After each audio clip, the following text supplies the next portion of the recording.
Severed, the ultimate severance podcast.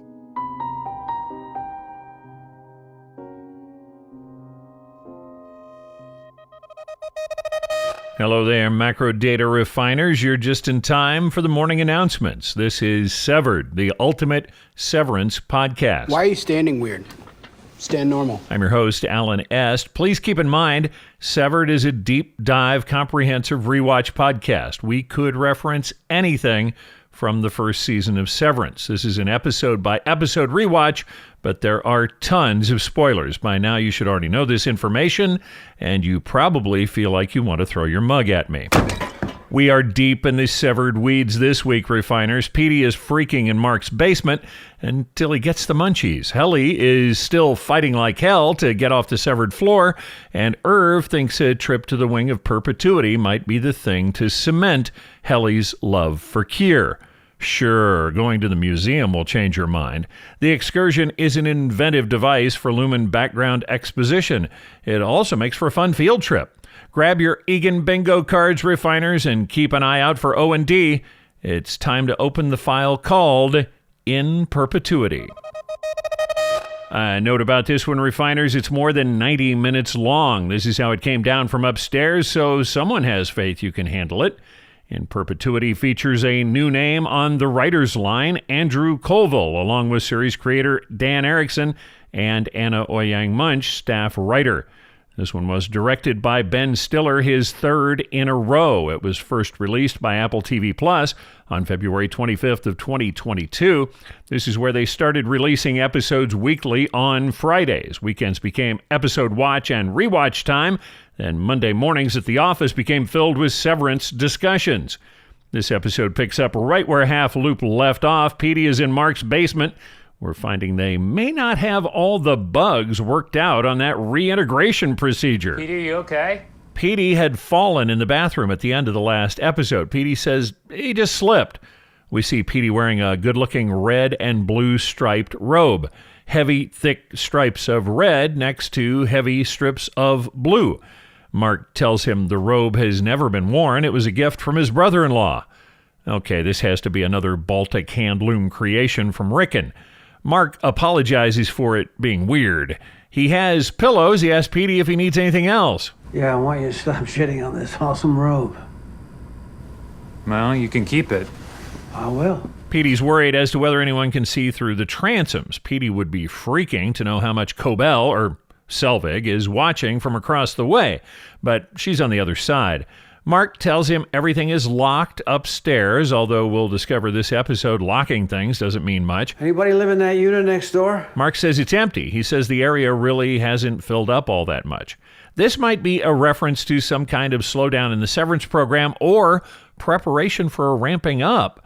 There are political battles raging over the adoption of severance. We know from last time there's a motion on the ballot about severance in this state. Whatever state this might be with the abbreviation PE. It's possible Lumen is counting on the passage of pro-severance laws in order to ramp up the severed workforce. Petey is steadying himself on the sink when suddenly Irv walks in behind him. Huh? He's surrounded by green Lumen tile. This is the bathroom on the severed floor. Petey, now clean-shaven, wearing his blue ID badge and in a work suit, comes out of the bathroom. There's joshing, ribbing, and general shop talk about a mixer. The camera slides sideways behind Mark, and suddenly, Petey is standing there on the severed floor in Rickon's blue and red robe. His stubble is back. Petey's hallucination seems to reconnect with reality when he's standing in the basement in front of Mark. You okay? I'm sorry. Yeah. Yul Vasquez, who played Petey, said he was really at the mercy of Ben Stiller's vision when it came to these disoriented reintegration sickness scenes. The various shots needed to create just this one vision from the previous segment were shot over several months and at very different times. Yul said Ben would tell him, "Turn this way," or "Look like you're in pain." Vasquez never had any idea how the scenes would look when cut together. He was putting his trust in his director to make it all look good. Petey says with this sickness, he gets disoriented. He claims it's temporary, but since he's the first, how would anyone know? Mark heard Petey say a name during his hallucination. What's Sunset Park? I don't know. Petey slowly walks to the basement couch as Mark starts to climb the steps. The music swells ominously, and we're launched into the Severance theme. Permission to hit skip, refiners. I'll see you on the other side. Coming out of the credit sequence, we're looking from inside a refrigerator at Mrs. Selvig's face, who's peering in the open door. Several half-eaten items are wrapped in tinfoil. She grabs the milk. Cut to the kitchen cabinets and stove. Mrs. S. is not much of a housekeeper. The kitchen is trashed from the chamomile cookie making. She pours a glass of milk, then picks up a pan stacked with cookies and walks slowly into the dining room. As she sits, what looks like a needlepoint is hanging on the wall, bearing the delightful adage, "We must be cut to heal." Selvig looks pained as she sits. Her hair is once again in pigtails. She's looking out the window. Selvig is intercut with Petey, who's trying to explain this sensation of reintegration. It's like having two different lives suddenly stitched together. But the relativity's fucked. The memories from Lumen don't fit neatly into his overall timeline. He says his first day at Lumen seems as far back as his 5th birthday in the overall timeline of his life. The birth of the innie is a fairly recent event, but when you put the two sets of memories back together, it sounds like both births become distant memories to the reintegrated patient. And with two pasts, it blurs the present too. But they said it would get better. And Mark asked the question that jumped into everyone's mind. Who's they? Petey doesn't give anything as direct as names. He says they is a group of people who see Severance as a blight on mankind. And they're going to do something about it. Petey has a laugh when Mark asks if it's the whole Mind Collective, those kids he had the dust-up with last night. Petey says these folks are more serious. Mark says he doesn't want to unsever. I don't want you to unsever, because that's going to work. Reintegration. All right, well, whatever. Mark doesn't care what you call it. He's a fan of being severed for 8 hours a day, and he doesn't want to do anything to mess it up. He says it helps him. Okay. What if the cost of that help is that you're murdering people 8 hours a day and you don't even know it? This is the same lack of moral determination argument being made by the WMC. Mark gets a concerned look on his face. He wants to know if he is murdering people. Petey talks past the question. I found a department, one they don't tell us about, one where you don't get to leave. Mark comments, really, figuratively, don't none of them get to leave? Petey says, no, this is different. These people physically do not get to leave the severed floor. As in they're down there right now. This raises the question, why? Why would they need to keep people down there 24/7 if they are only using them 8 hours at a time?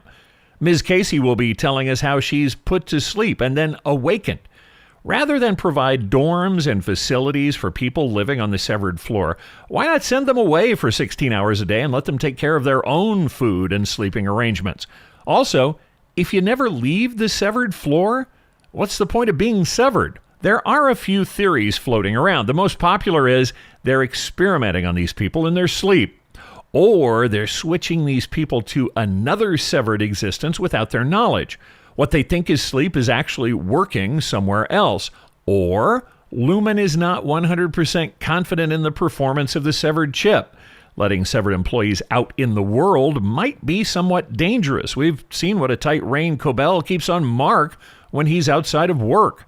So even though it may not make a lot of sense to us now, Petey's sure there are people down there who never come up. What, like chained up? Or? Petey gets a haunted look on his face. He shushes Mark. He's having a flashback. He's worried the monitors are bugged. Petey, we're not at Lumen. Petey mentions June. The memory seems painful. June, it turns out, is Petey's daughter. Greatest kid on earth and a hell of a guitar player. Kind of fun, Yul Vasquez is actually an accomplished guitar player who played for 2 different bands before getting into acting. Of course his daughter would be one too. How happy are you that you asked me to stay here? We cut to a point of view shot from Mrs. Selvig's window. She can see Mark having a seat in his living room. It looks like he's preparing to drink himself into another coma in front of the TV. Selvig munches a chamomile cookie and seems genuinely concerned about his plight. Oh, Mark. Are you all right? We cut to a shot looking over Mark's shoulder at his TV. A talking head news show's on. A split screen shows a woman with tight curly hair on the left talking to an intense-looking man on the right. The woman on the left is Natalie. She's a major part of the publicity department at Lumen. She also seems to literally have the ear of the board.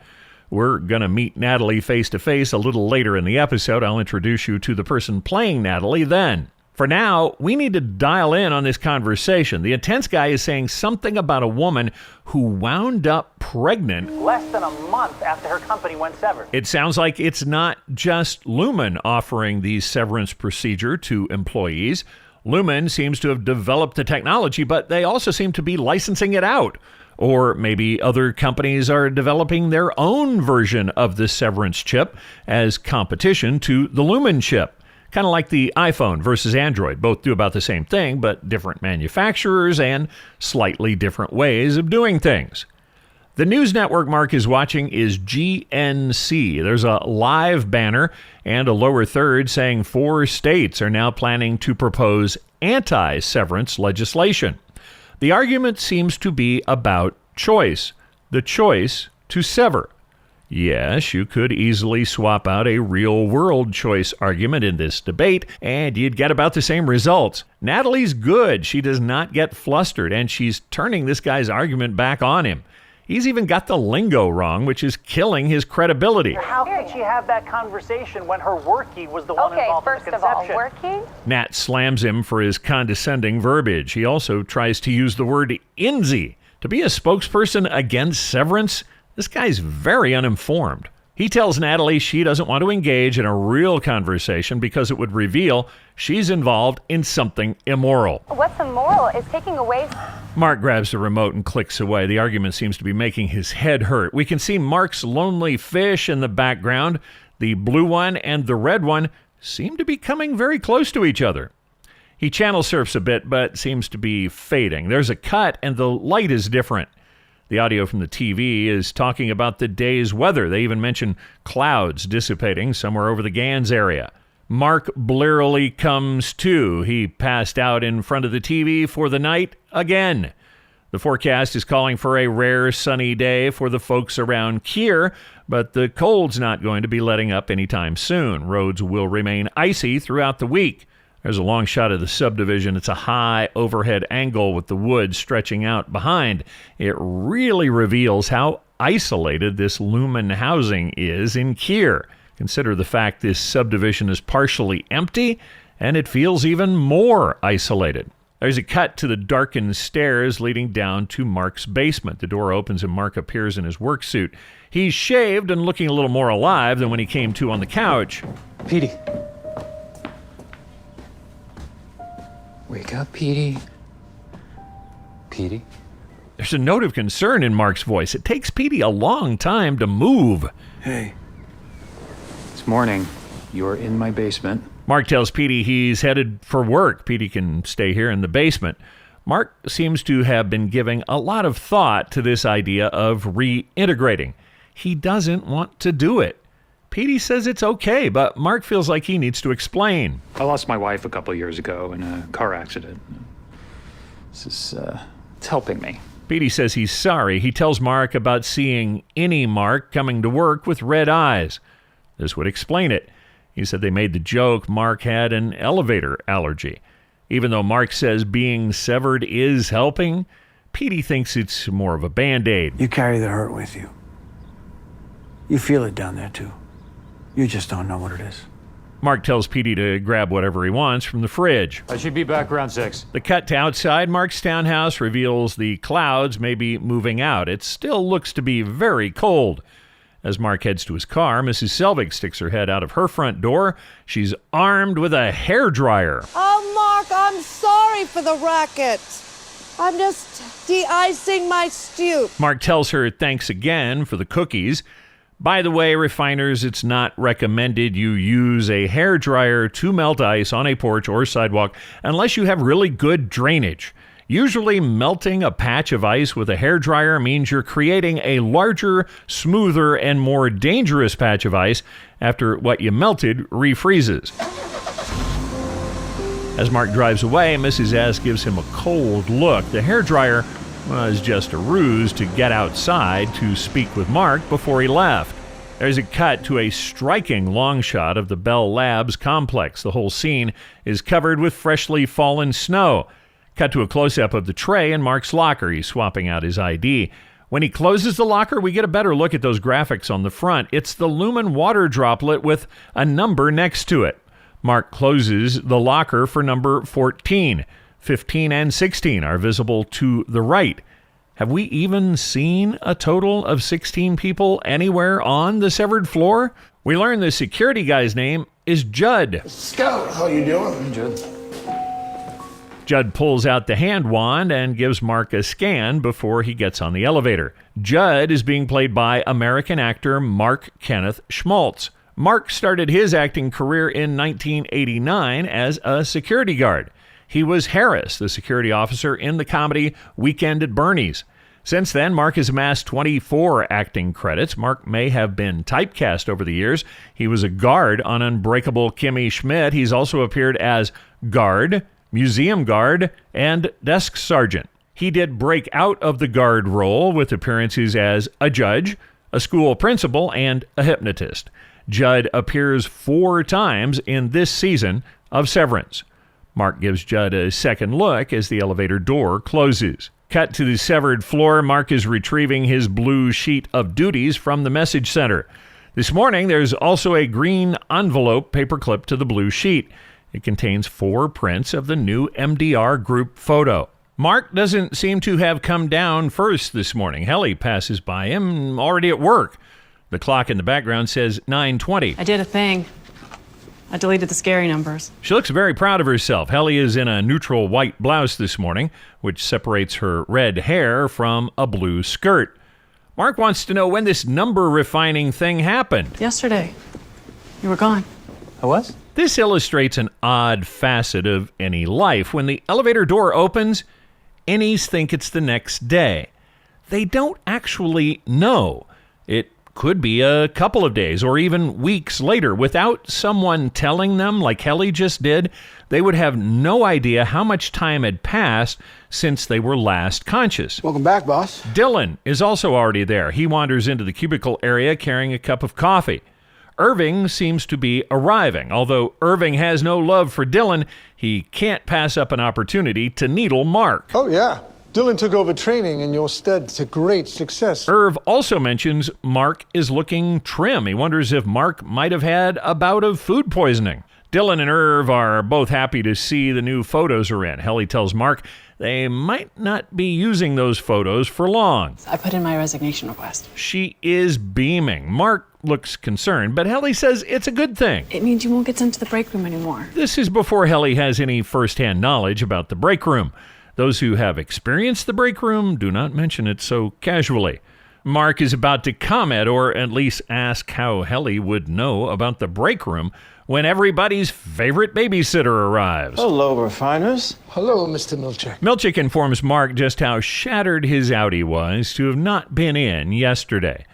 Mark has another new duty he did not perform on Monday. But now that you're here, care to read your first morning announcements as department head? Mark says it will be a lot easier to read the announcements since he won't be in the audience. Mark used to find it funny to interrupt Petey's announcements with gas having. So maybe the word fart has been filtered out of the innie's vocabulary, or maybe Irv just finds it too vulgar to say. Gas having sounds somewhat Victorian. Mark stands away from the group. Okay, quiet down all. I'm Mark, your new announcements person. Milchick is snapping more pics with his film camera as Mark begins. The crossovers with elementary school are hilarious. Why are you standing weird? Stand normal. You'd never hear that in a business meeting. You'd definitely hear it in first grade. Mark says he's standing great. Helly seems to be enjoying his awkwardness. She piles on. Are you uncomfortable? We could all look away. This is happy Helly. She thinks she's a short timer, looking forward to her reprieve from the severed floor. She can crack a few jokes because she is soon to be out of here. Or so she thinks. The announcements are a mix of mundane office, like garbage in the recycling, and flat-out hilarious. Oh, as a reminder, Post-it notes are not to be put on faces. They clog your Audi's pores. Just how many Post-it notes are we talking here?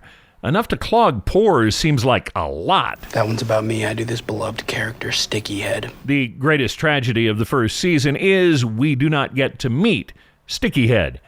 Something to hope for in season 2, I guess. The announcements seem to be nothing more than a list of Irv's grievances against Dylan. Also, please refrain from boasting about previously earned waffle parties. Feeling attacked? Mark pauses at the last item. He looks hesitantly over to Milchick. I've never seen a resignation request get such a quick turnaround. Helly is psyched. She jumps up, ready for the big announcement. Lastly, Helly's resignation request was denied. Helly is crushed. No, that can't be right. My Audi wouldn't do that. Mark tries to be consoling. He's about to quote something Petey used to say when Helly runs away from the cubicle cluster. As she heads to the bathroom, Milchick pulls out his phone/walkie-talkie. He also leaves the refiner's area.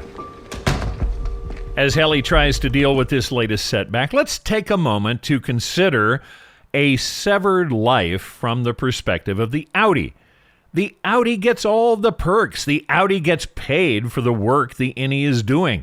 The Audi gets to go to a restaurant for dinner, go on dates, play actual sports.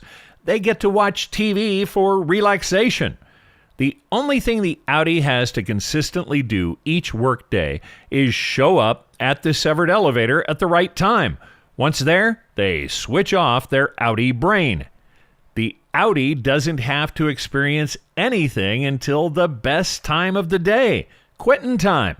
The Audi goes home to a loving family, hobbies, outside interests, and they get to enjoy it all without the drudgery of actually being present for work each day. What's not to love from the standpoint of the Audi? Of course they would never want to quit a cush gig like being a severed worker. Even knowing their innie self isn't happy won't usually change an Audi's mind. Sure, the innie isn't happy. They're at work. Who's happy when they're at work? The Audi feels like the innie can suck it up. What's the big deal? The Audi figures if they weren't severed, they'd still be suffering through 8 hours of work each day. The Audi just doesn't understand the relentless existence of the innie. There's a cut away from the severed floor to the street outside of Mark's townhouse. A Range Rover is pulling up. Rickon and Devon are in the car. Rickon is driving. Oh, this is so fun. Rickon has a wrapped copy of his new book, The You Are. It's in a brown paper wrapper. They're delivering it as a present. Shall I, tiptoe up and sneak to the door? Rickon is a goof. How on earth did Devon wind up with this guy? He's at work, baby. It doesn't matter. She's wanting to get this over with. Rickon wants to argue. How do you know? Because his car's not here. Can we please move this along? No surprise, the pregnant lady has to pee. Watching Rickon put the package on the porch makes you wonder how he's survived this long. He can't decide whether he should place it against the door or the wall without Devon's help. Michael Chernus, who's playing this outrageously absurd character so believably, you just want to slap him. Oh, he's going to be so excited. Yeah. I hope he comes home early. He's not going to. As the Range Rover pulls away, Selvig's door opens. She crosses the snow-covered yard to Mark's front porch.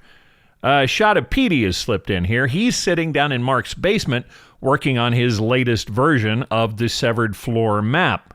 There's a close-up of Selvig's hand taking the package from Mark's front stoop. Cut back to Petey. As he's working on the map, he sees one of the cubicle walls in front of him. Suddenly, he's sitting across from Mark on the severed floor. His chip is malfunctioning again. He has a great exchange with any Mark. You get the sense of their very relaxed camaraderie and the oddball humor they shared. Hey, what's that, Sudoku? It's nothing. What were you drawing? You getting back to work in cubist form. After the hallucination, Petey is left disoriented on the couch. When he jumps back, his flip phone skitters along the basement floor. Petey hears keys upstairs. This is one of those downsides you don't hear about when you live in company-subsidized housing. The neighbors can stop by whenever they want. Mrs. Selvig has a key to Mark's place, and she's letting herself in. Oh, fuck. As she's walking through the rooms of Mark's townhome, you can clearly see this is Cobell, not Selvig. Patricia Arquette is brilliant when it comes to slipping back and forth between the two characters. This is our first solid evidence Cobell's not severed. She's a spy watching Mark's every move while playing this character of Selvig. Cobell pauses. She senses something. We see a close-up of her boot on the steps heading down to the basement. She doesn't turn on the basement lights, instead relying on ambient light from the window. Petey had the presence of mind to stash himself away somewhere. The couch is empty with no sign of anyone having slept on it. Cobell notices the crate of Gemma's crafts still sitting out after Mark retrieved the light bulbs. She finds the candle, the red and green one Mark was also looking at. According to the closed captioning, she says no as she's sniffing the candle. She then puts it in the pocket of her coat. Her cell phone buzzes. The call is from Milchek. This is most likely the call he made as Helly was running for the bathroom.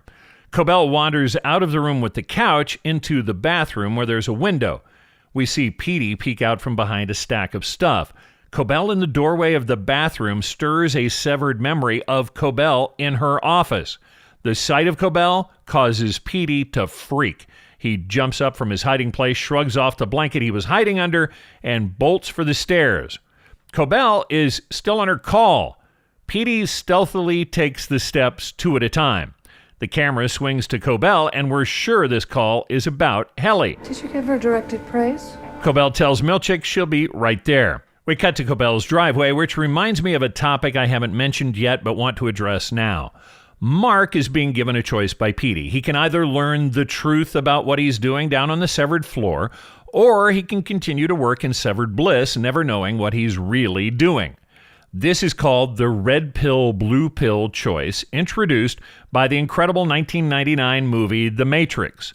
In The Matrix, the character of Morpheus offers the Neo character a choice of two pills, a red one and a blue one. Choosing the red pill will unlock the truth of his existence, and Neo will know what's really going on with the Matrix. If instead he chooses the blue pill, he will wind up back in his bed, blissfully ignorant of the truth of reality. Neo, of course, takes the red pill, or there wouldn't have been a movie. It was not lost on a lot of people that Petey's letter, the birthday card with the offer to know the truth, came in a fully red envelope. When Mark went to Half Loop Road, he'd chosen red. In the movie, when talking about the red pill, Morpheus says by choosing it, you stay in Wonderland, and I show you how deep the rabbit hole goes. He's referencing the classic tale of Alice in Wonderland. Alice began her adventures by chasing a white rabbit down a hole. I tell you all of these things just to point out this amazing fact. Cobell drives a white Volkswagen Rabbit. Go ask Alice when she's 10 feet tall. I love that, and since the last time the Volkswagen Rabbit was built was in the 1980s, I'm sure this is very intentional.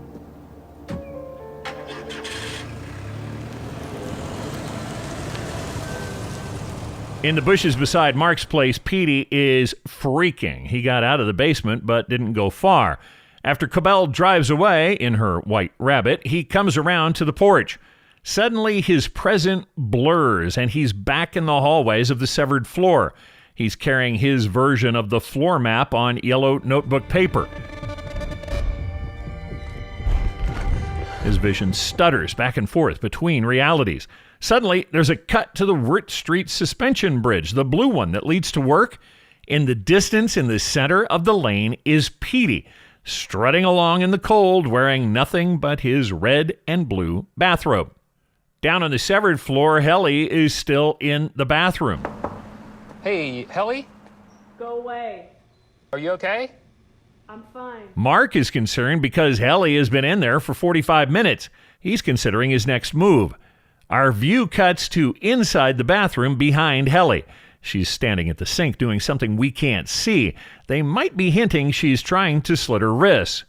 Mark tells her he's coming in. She says no. Get ready, do the things you need to do, because I'm coming in. He gives her plenty of warning. Okay, here I come. And bursts on in. He understands immediately what she's up to. Writing the note directly on your skin. Well, unfortunately, the detectors can pick up lettering anywhere. Helly is defiant. She holds out her arms. Does this look like lettering to you? Yeah, it is kind of obvious. Helly puts her forearms together. Lined up just right, they create the phrase, "Let me out." Remember the fold-ins they used to do on the back cover of Mad magazine? It looked a little like one of those when she put her arms together. When you think about it, it is pretty amazing she was able to do that by herself in a mirror. Not bad. Mark's disappointed. He thought she was starting to be okay with all of this. What, because I did the numbers thing? Mark says some people do find joy in that. It literally causes fear. Well, that's just one subset of numbers. The others are more comforting. Helly cuts him off, yelling she does not want to be here. A quick aside about those comforting numbers. I don't think any of the numbers are really all that comforting. Mark kept saying the numbers Helly refined were Cat 1. The first abbreviation to pop up out of the bins is woe. Woe means great sorrow or distress. Certainly not enjoyable, but not really something to cause fear. So maybe woe is Cat 4. At the other end of the list is malice. Malice is the intention or desire to do evil. So I'm guessing numbers full of malice would be pretty scary, and they might be the Category 1 numbers.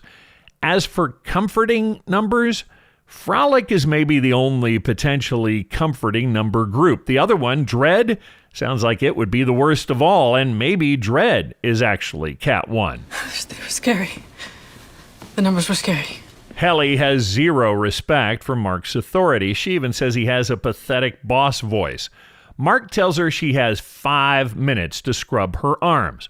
When Helly shrugs and says, "Or what?"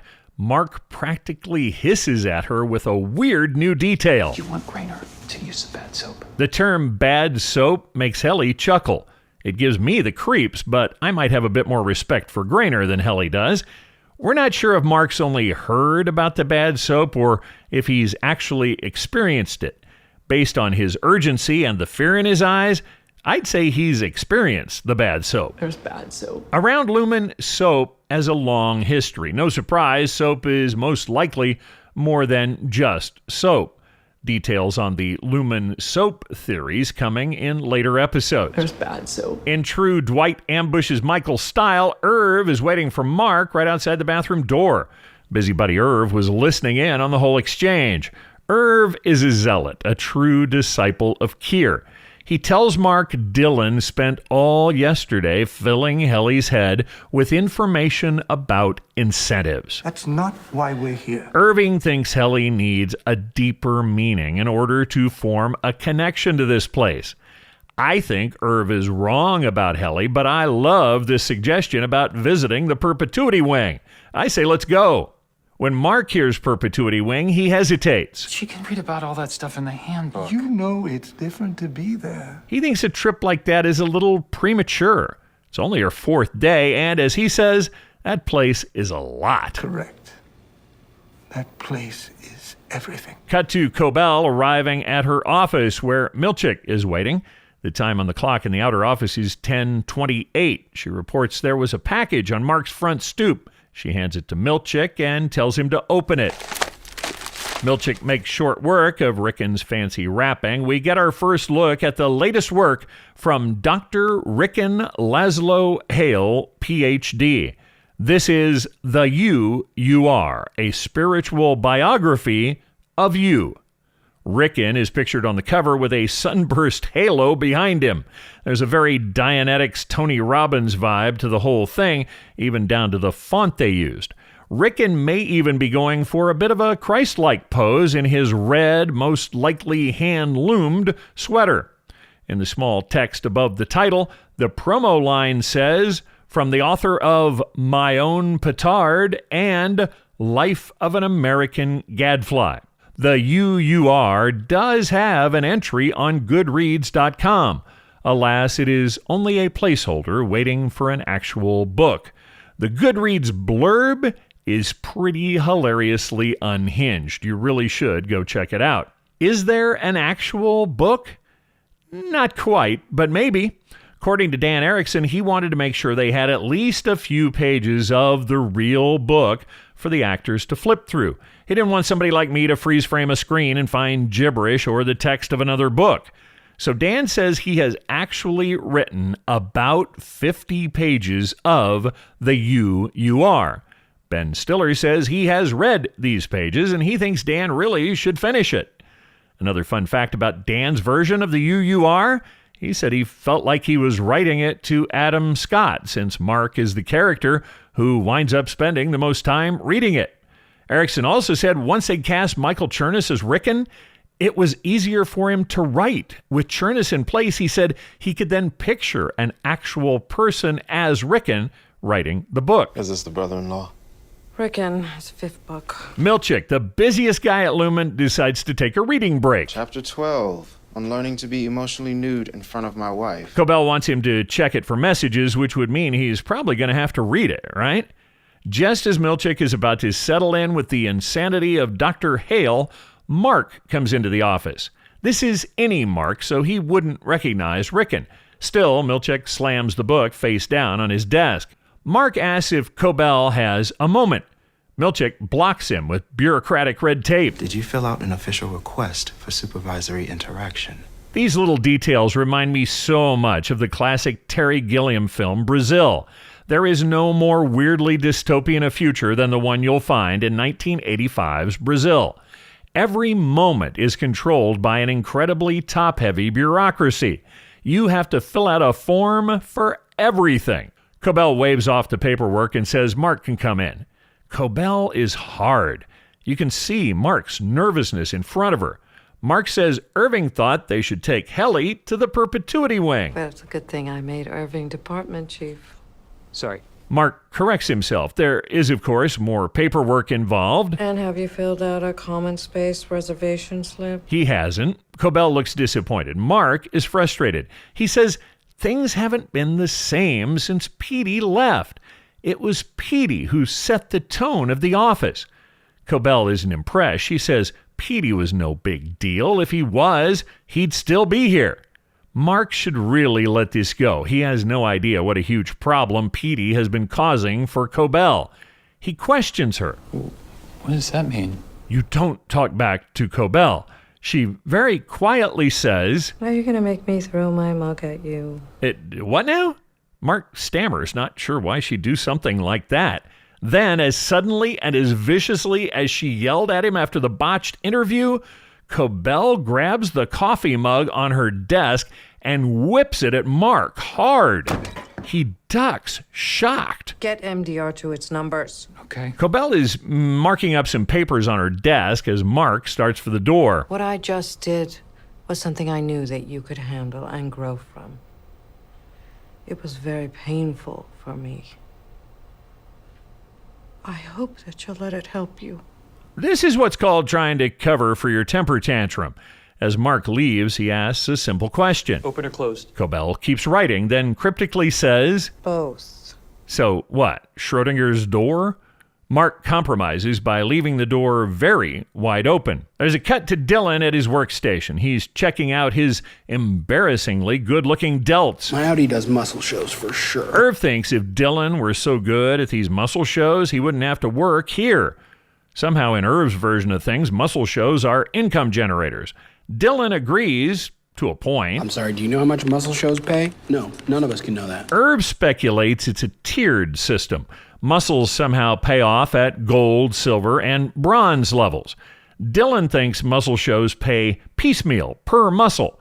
He starts to list possible muscle rates. Best delt, $30. Best ab, $20. If you listen to kids on a playground talking about a subject that's way beyond their knowledge, you get this same level of wild speculation along with incredible levels of smug self-assuredness.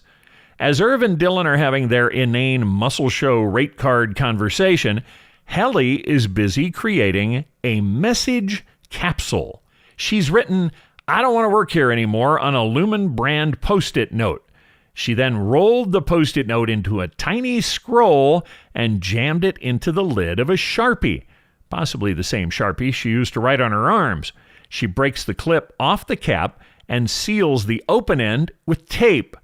The a la carte muscle conversation continues across the way. Biceps are a little flashier, $75. I would think lats carry a high value. They're considered very attractive in muscle-building circles. Helly heads towards the kitchenette with purpose. She fills a Lumen-logoed water glass. Helly pauses and looks at the plastic capsule for a hard second before jamming it in her mouth. Mark arrives just before she washes it down. Thirsty? Helly turns, staying cool. She's still got the capsule in her mouth, so she can't speak. Hey, just in case you find this relevant for some reason, the code detectors can read messages hidden inside the body as well. There is nothing new under the fluorescent lights of the severed floor. It sounds like this has been tried before, and according to Mark, it's Milchick's job to extract the message. Mark says to be honest when he asks how long ago you ingested it. It's easier for you both if he knows which end to start from. Yuck. For even more yuck, Mark holds his hand under Helly's chin. She pauses for a long moment, staring him down. It doesn't work. She finally opens her mouth and spits out the pen cap capsule. It's pretty gooey, and I think there may have been a few takes where either one or both of them cracked up. Another good try, though. As Mark is exiting the kitchenette, he tells Helly to go shut down her workstation. We're taking a trip. We cut to one of the many Lumen hallways. Irv is in his element, leading the group and talking about the history of the company. All 8 CEOs have been of the Eagan lineage, a line dating back to the founder. Irv is carrying what must be his handbook in a blue cloth tote. No doubt this is the current tote design from O&D. We're still waiting on that new one Bert mentioned. Herb says he's written a poem to help him remember all the names of the CEOs. Thankfully, he doesn't recite it. He admits it does fall outside of corporate canon. As Herb is droning on about his poem, we see Dylan trying to get Mark and Helly's attention. Dylan hands each of them a blue sheet of paper. Eagan Bingo. We get a quick look at the sheet. At the top it says, Eagan Bingo. It's how you don't die of boredom in the perpetuity way. Below the title is a 4x4 grid, 16 total spaces, containing handwritten, cliched items you will either hear or see in the Wing of Perpetuity. Hey, what the hell is Eagan Bingo? After several screen grabs, I've been able to identify the entire grid. You ready? Starting in the upper left-hand corner, row 1, cell 1, wax tears. Cell 2, monocle. Cell 3 is monogrammed pen, with the word pen for some reason in all caps. It looks more like an abbreviation. The fourth cell in the first row is picture of child with rickets. Rickets is a condition found in children caused by lack of vitamin D. Vitamin D promotes absorption of calcium and phosphorus. Without vitamin D, a child's bones are weakened, causing delayed growth and pain, especially in the pelvis, spine, and legs. Victims of severe rickets will experience a distortion of the bones, with bowed legs and possibly a curved spine as the result. Preventing rickets is why we add vitamin D to cow's milk. Interestingly, the primary source of vitamin D in humans comes from a chemical interaction with a person's skin and the sun, which of course severed workers never get to see. Second row, cell 1, prominent wax bulge. This sounds like a Kier thing. Cell 2 in the second row, erection, used in the construction sense. Are you seeing a theme? It's pretty obvious. Dylan put this together. Cell 3, lumen, referred to as she. Herb does this one a lot. And the fourth cell is a gimme, 9 core values listed. Moving to the third row, cell 1, another gimme, the 4 tempers referenced. Cell 2 is in quotes, lumen will save the world. Cell 3, unexplained Eagan death, like every CEO. Cell 4, lock of old hair. The fourth row, cell 1, an Eagan depicted with a halo. Cell 2, dueling. Cell 3, goodliness is referenced. And finally, in the fourth cell on row 4, passive-aggressive shit-talking of Ambrose. Ambrose, as we mentioned, was the shortest-serving Lumen CEO, or so we think. It's generally accepted Ambrose took over after Kier in 1939 and only served for 2 years. There's some scandal surrounding Ambrose, but we aren't sure exactly what just yet. Oh, and although it sounds made up, goodliness is actually a word. It has biblical roots. Goodliness can be found in the Bible in the book of Isaiah. Goodliness means you have the quality of being goodly.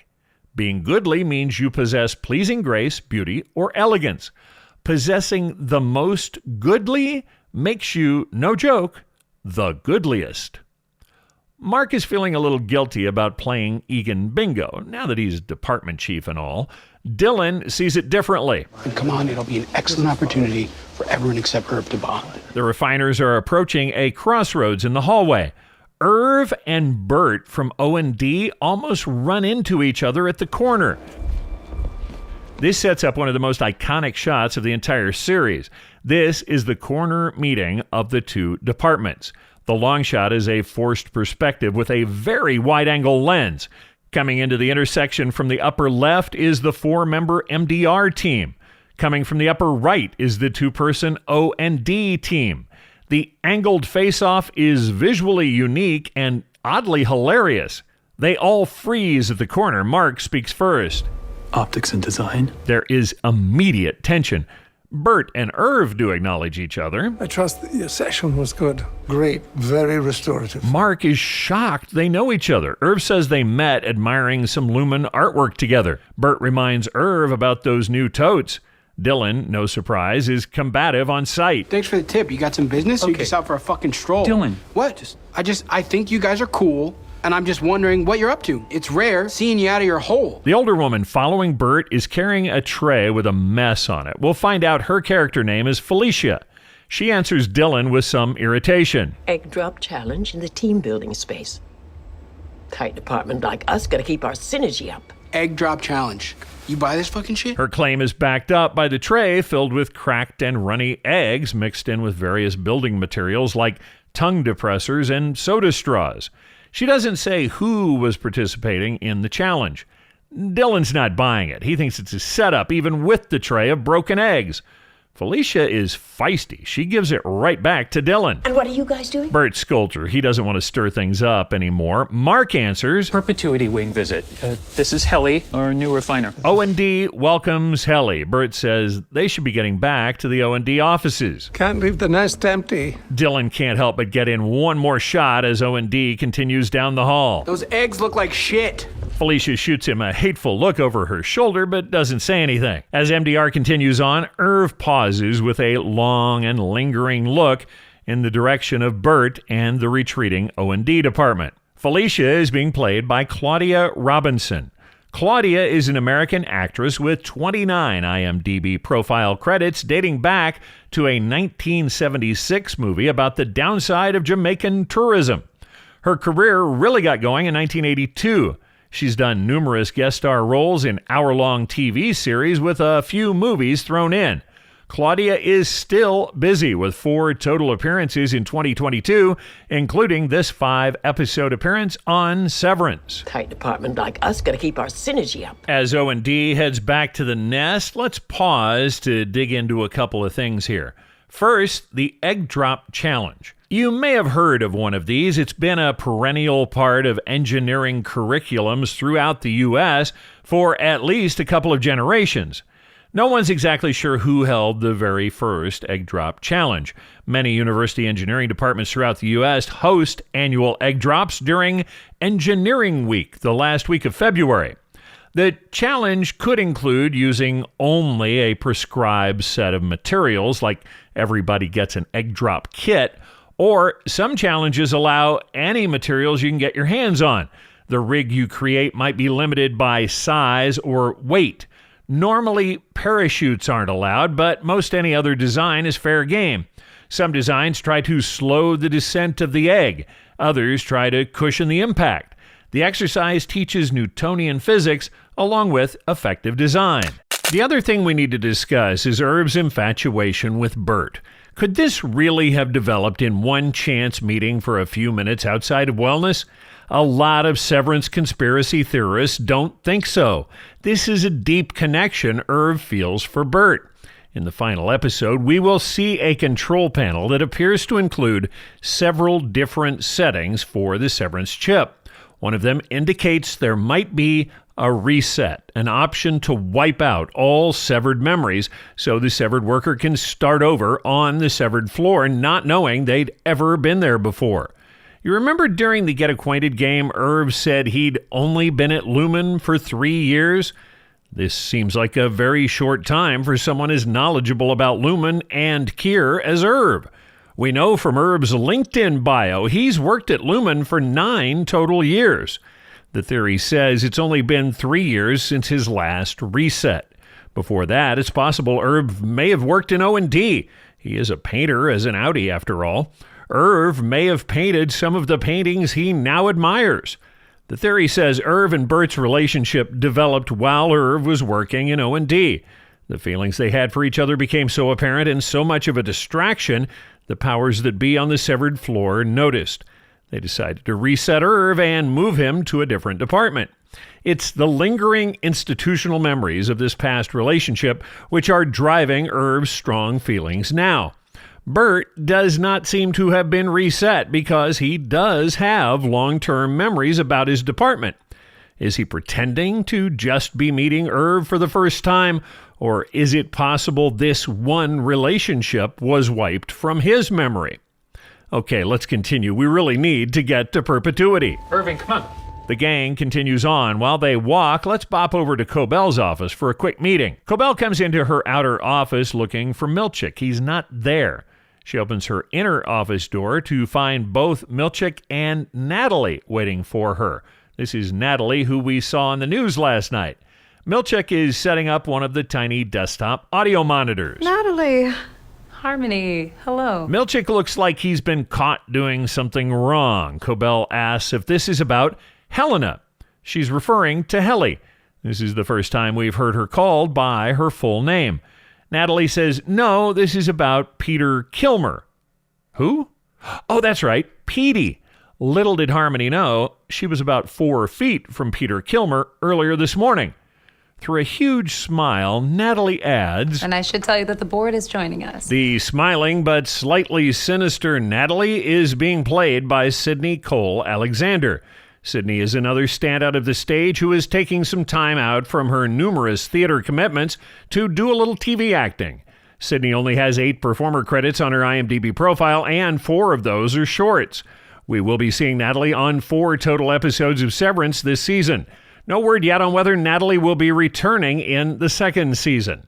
Natalie wears the same dark and stark black and white clothing palette we find with both Grainer and Milchick. She wears the Lumen water drop pin like Ms. Casey. Also, like Ms. Casey, Natalie does not seem to carry a key card. Even with these cues, it doesn't look like Natalie is a part-time employee. She was on the TV news debating the severance procedure. We will also see her in the Upworld during the Season 1 finale. She introduces Helena Eagan for her big coming out as a severed employee. Milchick finishes hooking up the monitor and leaves the room without a word. He does shoot a look at Cobell. Out of concern, we get the feeling this isn't the kind of meeting you want to be ambushed with. Cobell sits in front of the softly sighing monitor speaker. The smiling Natalie waits a few beats, then says, The board would like you to speak first. Oh, yes. Cobell starts talking to the speaker. Salutations. The silence is compelling. Cobell glances back at Natalie, who gives her a nod to keep going. So the search for Kilmer continues. There's a soft burst of static. Cobell looks to Natalie, who's still giving her a halfway smile. The board seems to want more. I will say this, not to be alarmist, but prior to his departure, there were some troubling signs of possible reintegration. This sparks some urgent but barely audible voices. The voice or voices may be male, but the sounds are far too distant and garbled to be sure. Natalie is wearing what looks to be a Plantronics Legend Bluetooth headset, although it's probably a Lumen product. She seems to be hearing the board's conversation through the headset. Natalie listens for a few moments, then says, okay. So The board is conveying pretty strongly that the severance procedure is provenly irreversible. Yes. And that this knowledge should be a given for a person managing a severed floor. The board can think this all they want. It sounds like they would be very interested to meet the folks who worked on Petey. Natalie also reminds Cobell MDR needs to get their numbers up by the end of the quarter in just 3 weeks. Cobell has her answer ready for this one, even if it is a huge lie. We are quickly rekindling our yield down here with our nimble new refiner. Cobell seems ready to heap some unearned praise on Helly. And for what it's worth, The board has concluded the call. Wow, the board couldn't care less. They basically hung up on Cobell. Natalie is all smiles and decorum, but you can tell she thinks she's slumming with these grunts down here on the severed floor. The sooner she gets out of here, the better. Cobell starts to ask something, but Natalie cuts her off with a jaunty, "Goodbye, Harmony." You can tell from Cobell's expression this did not go well. You also get the feeling she'd like to plant a fist in the middle of Natalie's enormous Cheshire grin. The board is joining us. So who is the board? Well, this is another one of those huge mysteries at Lumen. After this session, it would seem somebody who at least can speak is on the other end of the line. After they did not contribute vocally to the meeting with Mark, we weren't sure. This might be James and a few of his advisors. There is also the theory the board is made up of the past CEOs of Lumen. Is it possible these long-dead CEOs are communicating either from the afterlife or from some reanimation area where they've been brought back from the dead? Hopefully, we'll be getting more answers about the nature of the board in Season 2. The board has concluded the call. We catch back up with the gang from MDR as they continue to Perpetuity. This trek is incredibly long, and look at the hallway fading to a point off in the distance. Just how massive is this severed floor? Helly is asking about O&D. There's seriously a two-person department, like they only ever see each other? Herb says it must be lonely. Dylan can't contain his hatred, but Mark says O&D is nice. This sets Dylan off. He says O&D doesn't share the same values as MDR. Surprisingly, we get some lore of Kier from Dylan. Kier sorted the departments by virtue. Macrodats are clever and true, while O&D's more cruelty-centered. Macrodats? Ellie wants to know how many departments there are on the severed floor. The responses are varied. Probably 30. 5. No one's quite sure. This is where we learn about the source of Dylan's deep-seated hatred for O&D. O&D tried a violent coup on the others decades ago, and that's why they reduced them down to 2, and that's why they keep us all so far apart now. Wow, a coup? Really? According to Irv, no, Dylan's story is a complete fiction. Helly wants to know if anyone was killed. Nope. There was no coup. No one killed anyone. Mark sounds very certain of himself, but Helly still wonders. Then why don't we ever hang out? I mean, I'm 99% sure there was no coup. Helly launches into a bloody but somehow cute story about O&D attacking them. If attacked, she thinks they should kill Mark to let everyone know this group of macrodats is crazy and they have nothing to lose. Smart. That's smart. Like, I'm imagining them rounding a corner and we're all blood-soaked and I'm wearing your face, and they're like, whose face is that? And I'm like, the last person who fucked with us. And that's just feeling like a really powerful image to me. Just seems like they'd recognize my face. Maybe if you wore it inside out. This is cute and funny and relaxed, and it has the same kind of quirky humor we heard in the Mark and Petey flashback. Helly smiles somewhat coyly at Mark, and we're here. The hallway ends at a door. The tiny sign, in keeping with every other tiny sign we've seen on the floor, is to the left of the door, just below eye level. It says, Perpetuity Wing. Get ready, fellow macrodats. Walking through that door is a wild ride. We reverse angle on the door as Irv leads the way through. He is looking ahead with glowing reverence. Then there's a reverse angle revealing the entryway of the Perpetuity Wing. We see a life-sized wax figure of a severe-looking man with white hair standing on a pedestal in the center of the room. He is in a blue suit of an older style. He is flanked on either side by quotes set in concrete. To our left is the rather indelicate quote, "The remembered man does not decay." This one is attributed to Kier Eagan. On the other side, it says, History lives in us, whether we learn it or not.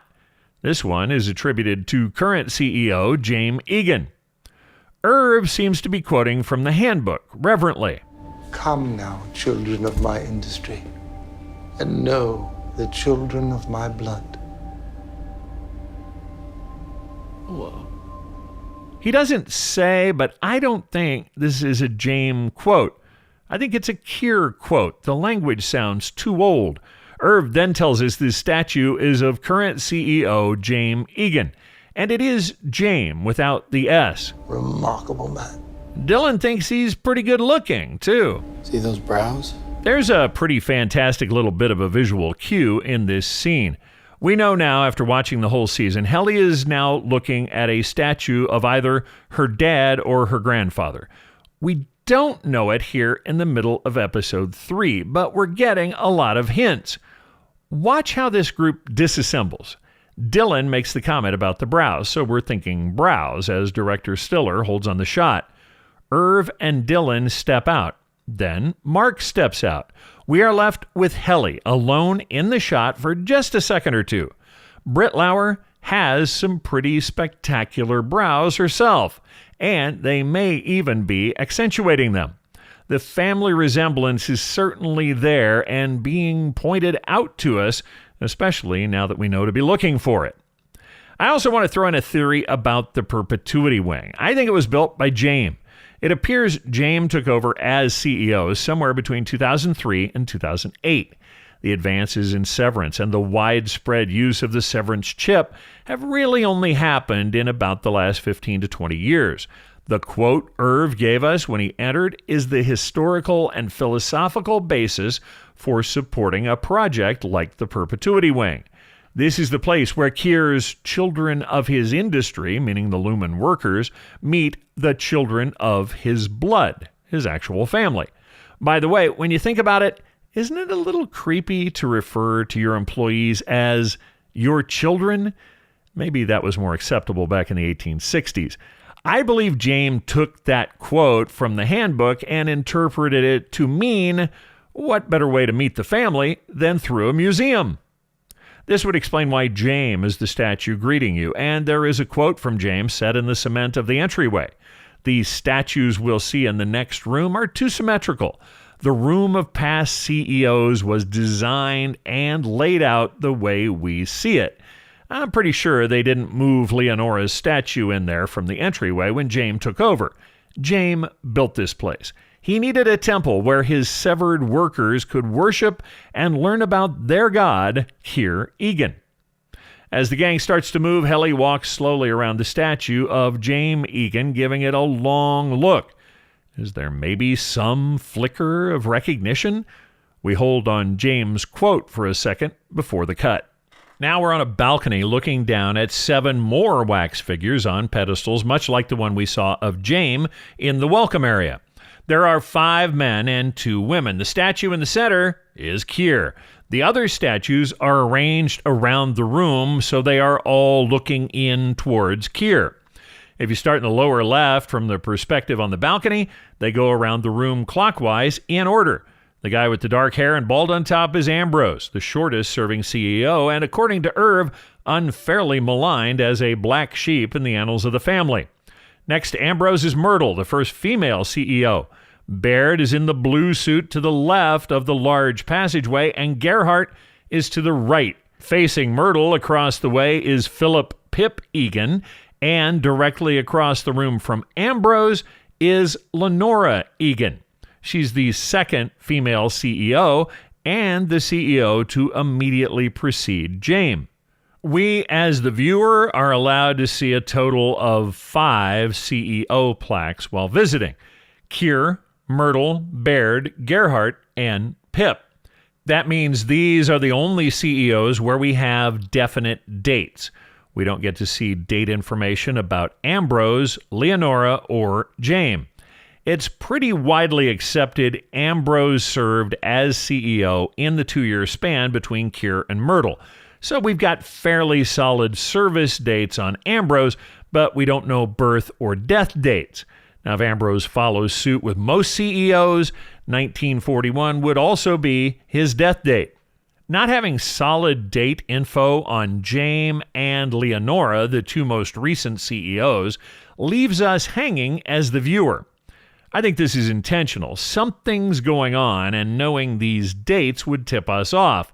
Without this info, we have question marks about when James took over, his age, and what exactly happened to Leonora. The James statue is pretty physically accurate. James is old. I think there must be an interesting story surrounding Leonora. We don't get to see Leonora's CEO plaque in the Perpetuity Wing, so there's conflicting information out there about her birth and death years, as well as her stint as CEO. Based on the info I've found, regardless of specific dates, Leonora breaks the mold as a Lumen CEO in a couple of big ways. As with most Lumen CEOs, Leonora seems to have filled the role up until her death. Now, it is also possible she lived a couple of years past her time as CEO, since those dates are still kind of fluid. What's unusual about Leonora is her age. Kier was 98 when he died. Most of the other Lumen CEOs have lived into their 70s. Leonora was somewhere between 48 and 50 years old when she died and James took over. We don't know how James is related to Leonora, but it's possible he's much older. Some theorists put James at 81 when he took over in 2008. This would make him more of a contemporary of Gerhard and Pip than of Leonora. Leonora was also the youngest CEO aside from Kier. He was only 24 when he founded the company. Leonora assumed the helm at about age 40. Pip was the next youngest CEO at 50, and the rest were between 54 and 57 when they took over. I really hope this is setting us up for some backstory on Leonora in the second season. My theory? She was the young, hip, social media savvy CEO who loved the limelight. She was becoming the face of the company at the turn of the 21st century and an embarrassment to the very conservative Lumen establishment. She was, alas, tragically killed in a horrible car accident under mysterious circumstances. Hey, according to the Lexington letter, Lumen knows car accidents. Leonora's uncle James, who had been working on developing Severance, stepped in and got himself voted by the board as CEO, even though he was in his 80s. Okay, enough with my story pitch. Let's get back to the Wing of Perpetuity. The museum keeps going. Irv tells us these center displays are for the other CEOs. But the whole back part is Kier. There's a cut to Petey wandering along a rural road, still wearing nothing but Rickon's robe. The soundtrack over this segment is a voice. It's very old and frail sounding, coming through a cheap speaker. In my life, I have identified 4 components, which I call tempers. This is the voice of Kier Eagan. Now, since Kier died in 1939, this might be an actual recording rather than a recreation. For realsies, this is the voice of American actor Mark Geller. Yes, everyone in this cast seems to be named Mark, and the guy whose real name is Adam has the character name of Mark. This Mark was born in Providence, Rhode Island in July of 1959. He portrays both the voice and visual presence of Kier Eagan. He's got a great creepy vibe, too. Mark is also a stage actor who happened to do a little TV. He has 22 IMDb credits for appearing in shorts and guest starring on single episodes of TV. He also has an extensive list of stage credits. Anytime you hear or see Kier, it's Mark. As Kier drones on about taming the tempers, Petey is having a rough go of it out on the road. Oh, hey, somebody better mark their bingo card. Woe, frolic, dread, malice. The 4 tempers have been named. There are a couple of great theories out there about the 4 tempers. The first compares them to the 4 bodily humors. Kier's theorizing may be cribbed from Greek physician Hippocrates. You know, the guy who the oath is named after. He identified what he called the 4 bodily humors. The various balances of these 4 humors could affect the health and well-being of the body. The 4 humors were blood, black bile, yellow bile, and phlegm. When the humors were in balance, you were healthy. The other great tempers theory is that the 4 MDR workers now represent the 4 tempers. Mark is woe and constant sorrow about his wife. Dylan is frolic, mischievous, having fun. Irving is dread, following every rule to the nth degree and afraid of his own shadow. Helly becomes malice, constantly trying to defeat the code detectors, smashing windows, cutting herself. She is truly malicious. As the refiners wander about the statues, Baird's bright blue suit and Myrtle's bright red outfit create some great red-blue frames. Helly sets off the Myrtle speech. A compact of values that we have long held as precious, and which I do believe will one day save this world. Helly takes out her Eagan bingo card and crosses off Save the World. Mark sees her playing. Oh, look, you got one. Irv comes up behind them, greatly misreading the room. Irv says to cry if you need to. It's okay. Irv tells the story of Myrtle saying, as a child, how she someday would be CEO. Isn't that lovely? It's beautiful. It almost makes me wish I remembered my own childhood. Irv peels Helly away from Mark, walking her across the room of CEOs. He tells her not having a history is unnatural. This is why she should use this history. Become a part of the history of Lumen. This seems to be Irv's approach. As they walk, Helly passes in front of the statue of Leonora.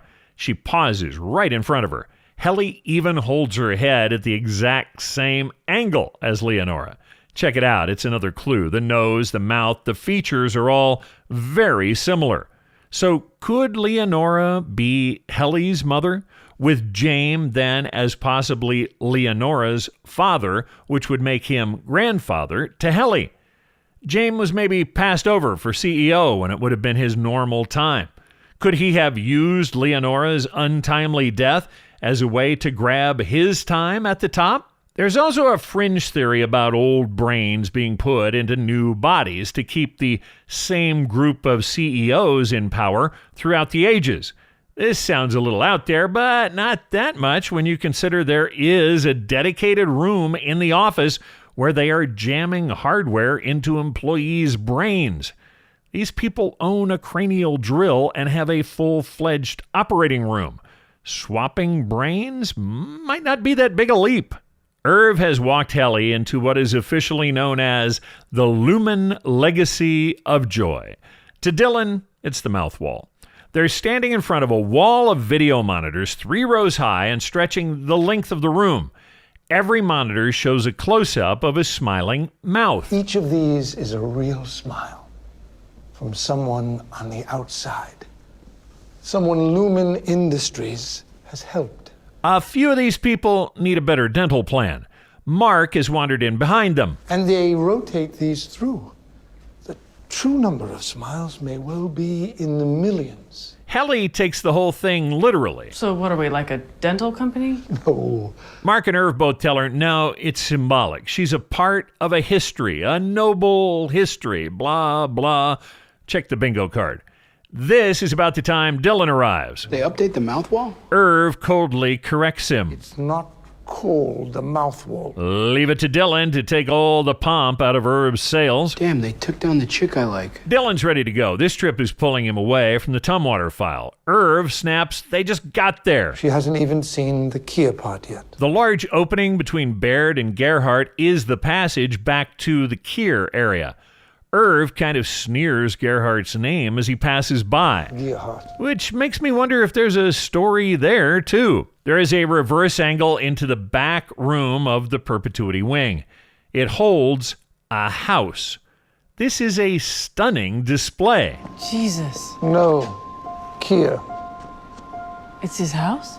A perfect replica. Pretty cool, huh? The refiners are walking into what looks like a large front yard with a house sitting entirely inside a building. There are bushes and grass and trees and the front of a large mid-19th century home.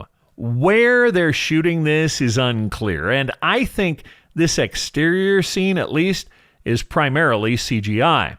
According to production designer Jeremy Hindle, this was too big a set to create from scratch at the studios. He said they found a museum in the Bronx with a pristine house attached to it.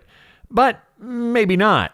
This shot of the exterior looks exactly like the artist's rendering of the Hudson River Museum in Yonkers. It's a proposed display for their 1877 Glenview house. This scene might even be a CGI rendering of the Glenview house architect's drawing. It's almost identical. The Glenview house doesn't appear to actually be inside another building. This building in a building type of display is reminiscent of displays at the Abraham Lincoln Presidential Museum in Springfield, Illinois.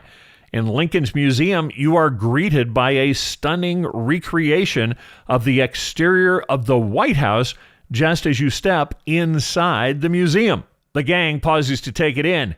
Innies have never seen a house, a yard, a street. This is all entirely new information for them. They walk through the yard and into the house in one fixed shot, so what we're looking at is probably a lot of CGI. The home Hindle was referencing may be what they're using for the interiors of Kier's home. The MDR crew enters the main hall of Kier's recreated home. We get some detailed close-ups like Kier's very funky-looking slippers.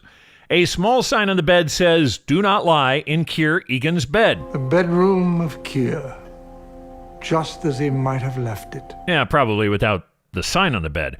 Dylan checks out a bust of Kier and shoots more holes in Irving's pompous sails. I hate this place. It smells like 19th century ass. Irv, of course, jumps all over him for being so crass. That's not fair. Up till now, I've been reverent as shit. Mark has wandered over near the founder's bed, possibly a bit too close for Irv's comfort. Mark? Yeah?